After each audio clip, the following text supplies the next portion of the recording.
Tarixdagi eng muhim gol haqida eslaymiz. Birinchi gol Serxio Ramosning Atletico Madrid darvozasiga 2014-yil kiritgan goli.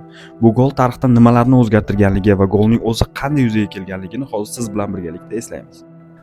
Bu gol finaldagi g'alaba goli emas, lekin agar bu gol bo'lmaganda Realning uzoq kutilgan yubiley 10-Chempionlar Ligasi kubogi bo'lmasligi va balki finaldagi alamli mag'lubiyatdan so'ng keyingi yillar Real bu darajada ishonchli tarzda Chempionlar Ligasi kuboklarini qalashtirib tashlamasligi ham mumkin edi.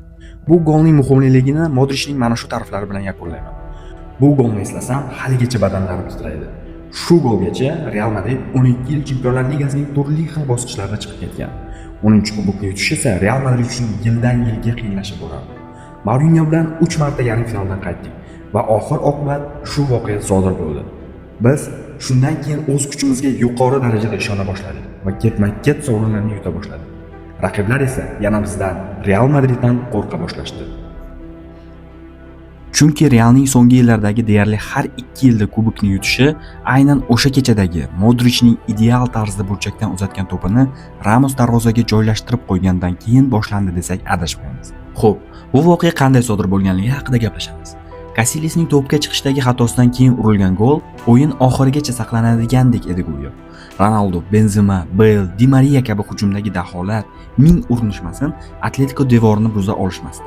O'zlarining bor mahoratlarini ko'rsatishsa ham final qahramoniga aylana olishmasdi. Chunki bu kun qahramonlik boshqa bir yigitga atalgan edi. Diego Simeone o'sha kuni shogirdlarini bir soniyaga bo'lsa ham konsentratsiyani yo'qotmaslikka undardi. O'yin asosiy vaqti tugaganda Atletico Madrid zaxirasidagilar g'alaba naqd deb sekin bayram kayfiyatiga o'tishayotgan edi.